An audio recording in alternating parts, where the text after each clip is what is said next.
สบายดีทุกคนสบายดีตอนนี้ก็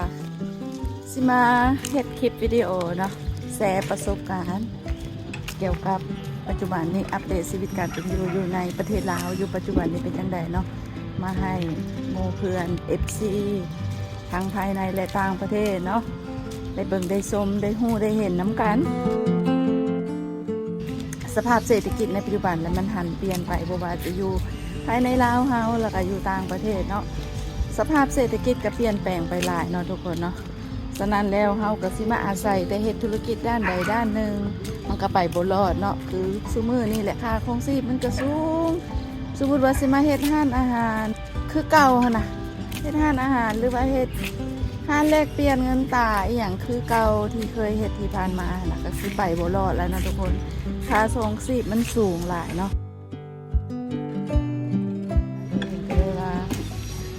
บ่ได้ละต้องวางแผนใหม่ละต้องเฮ็ดอีหยังสักอย่างขึ้นมาแหละในปัจจุบันนี้เปลี่ยนใส่สภาพเหตุการณ์บ้านเมืองมันเปลี่ยนไปเป็นจังซี่นะก็เลยว่าโอ้สิเฮ็ดอีหยังดีเนาะคิดบ่ออกเนาะไปบ่ถูกคือกันคิดบ่ออกคือกันเนาะมาคิดใส่ว่าเฮายัง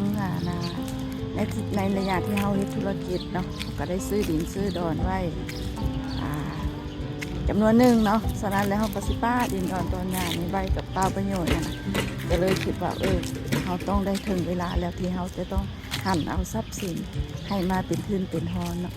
ที่ธุรกิจผ่านมากระสะสมดินดอนตอนหญ้าได้หลายบอนหลายที่วุ่นอยู่กับการทมดินทมหนองแปลงเฮือนแปลงซานเนาะก็เลยโบได้เฮ็ดวิดีโอเลยเด้อเฮ็ดเวียกเฮ็ดงานเฮ็ดเวียกบ้านกันงานก่อนเด้อรถถมดินแล้ว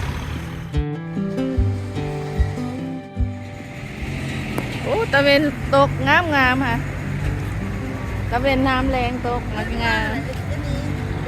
มเนาะ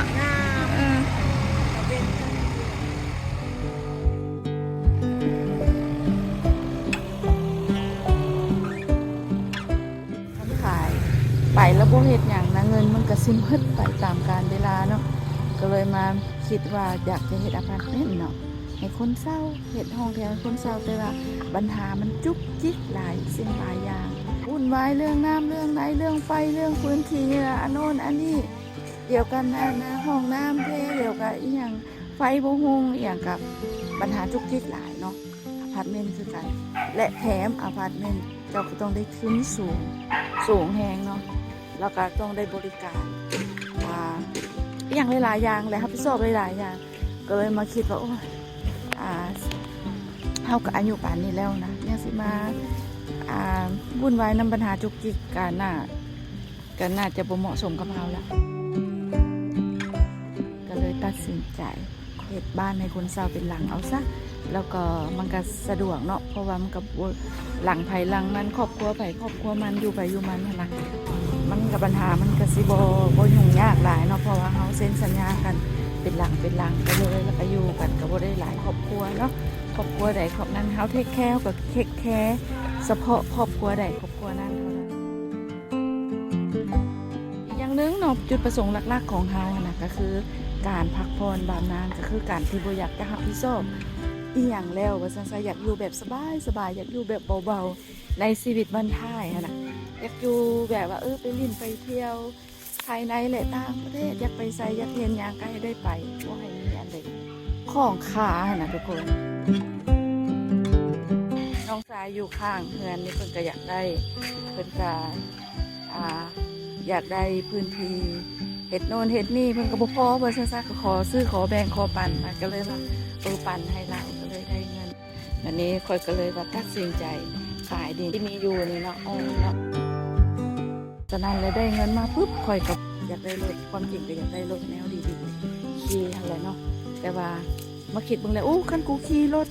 แพงรถหรูนี่กูก็บ่ได้หยังได้นี่ล่ะเงินก็สิบ่ได้อีหยังก็สิบ่ได้ได้นี่ก็สิได้แต่ขี่รถโซไผนะ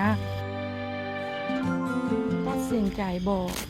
ซื้อรถแพงเนาะซื้อรถธรรมดาขี่ก็โอเคแล้วเลยแบ่งเงินจำนวนหนึ่งเนาะไว้เฮ็ดบ้านให้คนเฒ่านี่เองเนาะทุกคนแล้วก็แบ่งเงินจำนวนหนึ่งมาเฮ็ดบ้านให้ตัวเอง อยู่ให้สะดวกสบายในวัยเกษียณเนาะเพื่อนที่อยู่ในปัจจุบันนี่ก็โอเคสะดวกสบายกว้างขวางดีอยู่เนาะ4ห้องนอน3ห้องน้ำ1ห้อง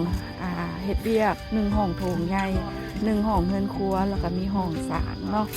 แต่ว่ายังบ่แม่นเฮือนในฝันของเฮาอะนะเป็นเฮือนที่ว่าพอได้อยู่พอได้อาศัยประจำวันไปซื้อๆแต่บ่แม่นเฮือนในฝันของเฮาก็ยังบ่แล้วก็เลยอยากได้เฮือนในฝันให้จังใดดีบาดแบ่งหั่นแบ่งนี่เนาะก็เลยว่าตัดสินใจเฮ็ดเฮือนในฝันขึ้นอีกเนาะสำหรับข่อยแล้วค่ะนะก็เป็นคนที่แบบว่าโบแมนแต่คิดซื่อๆหรือโบแมนแต่ฝันซื่อๆเนาะคิดอันใดอยากเฮ็ดอันใดวางแผนอันใดต้องปฏิบัติพร้อมผิดหรือถูกคอยมักหาทางแก้ไขกันคันผิดก็หาทางแก้ไขเนาะคันถูกกับเดินหน้าต่อไปแผนการขั้นต่อไปปัจจุบันนี้ก็คือเฮ็ดบ้านอีก3 หลังเพื่อจะให้คนเฒ่านั่นเองไปสอบหาบริษัทก่อสร้างบริษัทออกแบบทันทีเลยนะทุกคนไปหาเบิ่งว่าบริษัทใดสิสามารถออกแบบเฮือนตามที่เราต้องการเนาะราคาเป็นกันเองแล้วก็วัสดุได้มาตรฐานนั่นเองนะทุกคนก็กับสอบหาบริษัทเนาะจนไปได้บริษัทอาริสาก่อสร้างเนาะภายหลังที่ว่าปรึกษาหารือกันเนาะตกลงเข้าใจกันทุกสิ่งทุกอย่างเรียบร้อยแล้วก็เลยว่าถึงได้เฮ็ดสัญญาตกลงกันกับบริษัทอาริสานั่นเองนะทุกคนเนาะสำหรับบ้าน3 หลังให้คนสร้างเนาะเป็นบริษัทอาริสาบ้านอีกบ้านในฝันของข่อยนี้ข่อยกาทับอีกกับว่าสิให้บริษัทอาริสาเฮ็ดให้เลยเนาะแต่ว่าลูกชายบ่มักแบบเฮือนที่ทางบริษัทเสนอมาเนาะก็เลยลูกชายก็เลยมักอีกแบบเฮือนหลังหนึ่งอีกเนาะซึ่งเป็นของบริษัท SP ก่อสร้างนั่นเองเนาะการเจรจากับบริษัทก็ง่ายๆเนาะทุกคนเนาะเองใส่หลักการต่างฝ่ายต่างมีผลและกันโบเอาเปรียบซึ่งกันและกันเนาะเป็นบริษัทที่ดีมีความจริงใจน้ำกันการสร้างบ้านอยู่เมืองลาวเฮานะทุกคนถ้าว่าผู้ใดอยากจ้างกรรมกรจ้างนายสร้างเฮ็ดเองก็ได้เนาะเฮาก็จ้างบริษัทออกแบบให้เนาะมันมีอยู่หลายแบบให้เฮาเลือกเนาะเสียเงินค่าออกแบบก็ประมาณ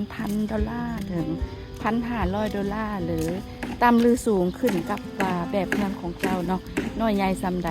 ยากง่ายซำใดอันนั้นเนาะถ้าเจ้าบ่อยากจ้างบริษัทนี้เฮ็ดในแต่บ่อยากจ้างนายสร้างเองอยากจ้างกรรมกรเองเฮ็ดเองก็บ่เป็นหยังเนาะถ้าเจ้าเชื่อมีคนที่มีนายสร้างที่เจ้าเชื่อถือจะสามารถจ้างนายสร้างที่เจ้าเชื่อถือได้จ้างกรรมกรเองได้มีแต่เสียค่าออกแบบให้บริษัทแล้วก็คือจบ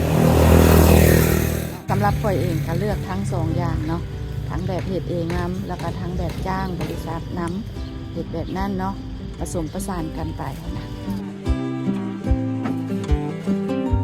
คลิปนี้นะข่อยก็อยากจะมาแชร์ความรู้ประสบการณ์นำหมู่คู่